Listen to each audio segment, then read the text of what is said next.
Assalamualaikum warahmatullahi wabarakatuh. Kita jumpa lagi di komentar berita sepekan Suma TV. Sahabat Suma TV, komentar berita kita kali ini adalah tentang pencemaran lingkungan yang terjadi dalam beberapa hari terakhir ini. Ya, untuk membahasnya kita sudah tersambung dengan Direktur Walhi Lampung, Mas Irfan Trimusri. Assalamualaikum Mas Irfan, selamat sore. Ya, selamat sore Bang. Ya, kita sudah baca beberapa informasi bahwa Laut Panjang tercemar oleh limbah hitam. Bagaimana sampai saat ini perkembangannya Mas Irfan? Ya, kalau kita berbicara pencemaran di wilayah pesisir Provinsi Lampung, tentunya kan yang terjadi di bulan Maret tahun 2022 ini bukan kali pertama terjadi ya, melainkan kejadian ini sudah terjadi berulang kali selama 3 tahun berturut-turut, yaitu di tahun 2020, 2021, dan di tahun 2022 ini. Dan memang ya untuk tahun 2022 ini titik pencemaran tersebut kita lihat terjadi hanya di sekitar wilayah Kecamatan Panjang, Kota Bandar Lampung ya, yang mana ya panjang garis pantai yang tercemar itu mungkin sekitar 200 sampai 300 meter. Nah, tapi kan tentunya ada apa dan kenapa persoalan ini terus terulang terjadi gitu.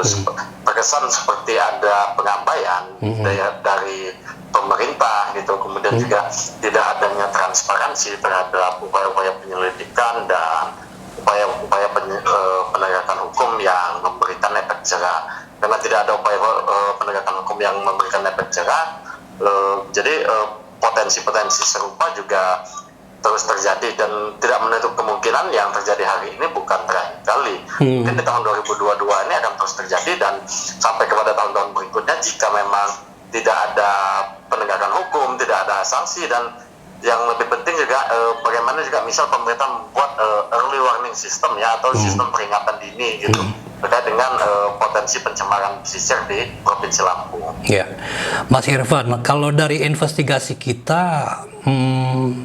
penyebab pencemaran itu atau sumber pencemaran itu dari mana?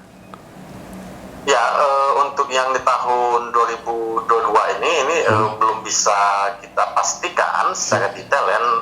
Namun memang ada beberapa potensi atau dugaan sumber pencemaran tersebut. Bisa saja misal sumber pencemaran tersebut berasal dari tengah laut atau dari aktivitas bongkar muat kapal dan pengisian BBM kapal gitu ya. Atau mungkin sumber pencemaran tersebut bisa terjadi bersumber dari sumber kiriman dari pantai timur Lampung atau dari sekitar wilayah DKI Jakarta, atau memang bahkan ada, kalau kita mau memetakan juga ada wilayah yang lebih dekat juga dari lokasi kejadian, yaitu kilang minyak milik Pertamina yang ada di Kecamatan Panjang, Kota Bandar Lampung. Tapi tentunya kan hal tersebut baru hipotesa dan asumsi kita ya, terkait dengan dari mana sumber pastinya itu belum bisa kita pastikan, dan sampai dengan hari ini pemerintah juga belum membuka suara sumber itu dari mana gitu. Menurut Anda yang paling bertanggung jawab atas persoalan ini siapa, Mas Irfan?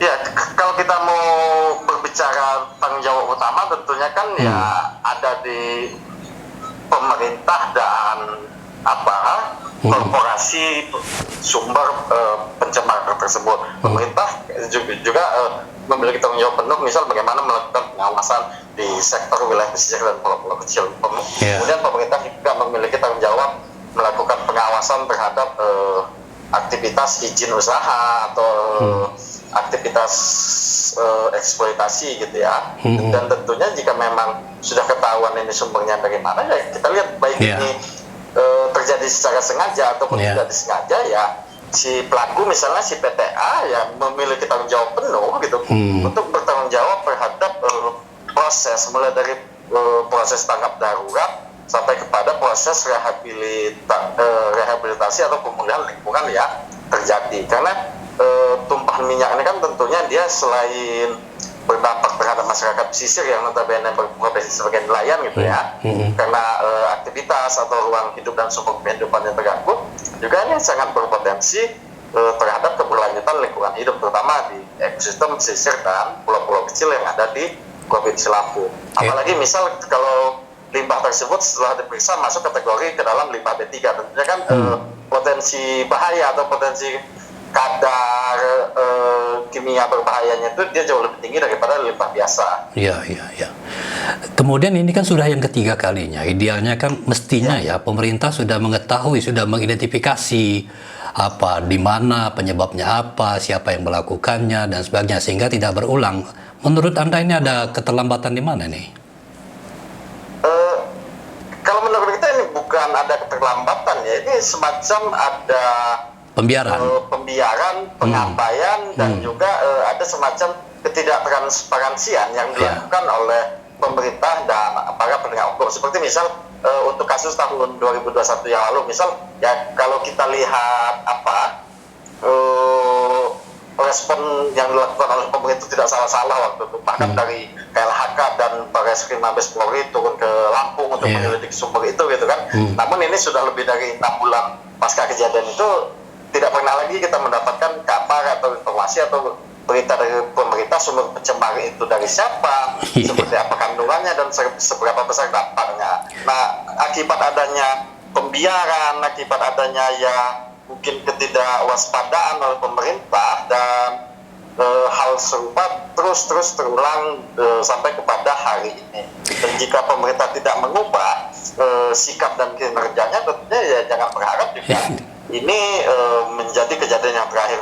Bisa berulang lagi ya. Merasakan dampaknya tentunya ya masyarakat yang tinggal di wilayah pesisir, masyarakat yang beraktivitas di wilayah pesisir, baik itu nelayan maupun penggiat pariwisata gitu. Yang Mas Irfan tahu sekarang dampak yang paling terasa yang terlihat sekarang akibat limbah ini apa, Mas Irfan? Ya kalau untuk kawan-kawan nelayan kecamatannya kemarin, misalnya ada beberapa keluhan seperti ya mereka menemukan ada beberapa ikan mati, kemudian juga mereka tidak berani atau ada rasa ketakutan untuk turun ke laut karena bercampur limbah yang seperti oli atau seperti minyak ya, takut terjadi ada penyakit kulit yang terjadi, dan mereka juga tidak mengetahui kandungan limbahnya itu apakah limbah bahaya atau tidak. Tentunya kan ya agak waspada juga lah kawan-kawan masyarakat pesisir ini tentunya.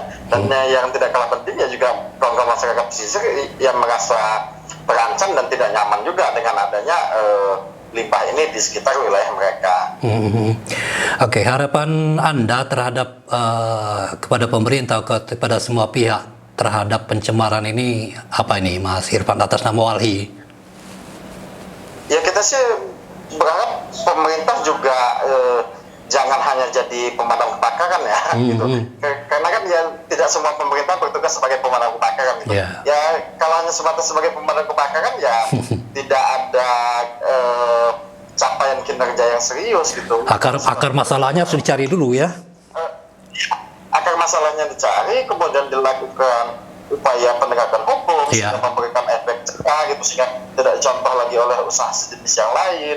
Nah kemudian juga tanggung jawab si pelaku terhadap upaya-upaya pemulihan lingkungan itu harus terus dilakukan gitu. Nah selain itu juga kita juga sudah berkirim surat baik kepada DLH Kota Bandar Lampung maupun DLH Provinsi Lampung meminta agar pemerintah juga menginformasikan kepada publik setiap ada temuan atau setiap ada progres terkait dengan penyelidikan terhadap kasus pencemaran di wilayah pesisir ini. Baik, Mas Irfan, terima kasih banyak ini kita bicara soal pencemaran ini dulu, pencemaran di Laut Panjang ini dulu. Di lain waktu kita bisa ngobrol panjang lebar lagi soal lingkungan secara luas di Provinsi Lampung ya, Mas Irfan. Ya, siap. Baik, terima kasih banyak ya. Oke, selamat bekerja. Ya, terima kasih. Assalamualaikum. Waalaikumsalam warahmatullahi wabarakatuh. Ya, mudah-mudahan kejadian ini merupakan kejadian yang terakhir kalinya. Semua pihak terkait, Kementerian Kehutanan, Lingkungan Hidup, pemerintah Provinsi Lampung dan pemerintah Kota Bandar Lampung sigap mengatasi persoalan ini, kemudian mencari akar permasalahan di mana menjadi penyebab sehingga ini tidak terjadi lagi. Ya, karena limbahnya sangat berbahaya juga sangat mengganggu para nelayan kita untuk melaut. Kita tunggu saja perkembangan selanjutnya.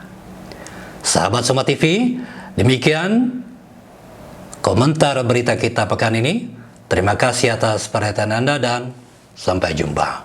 Wassalamualaikum.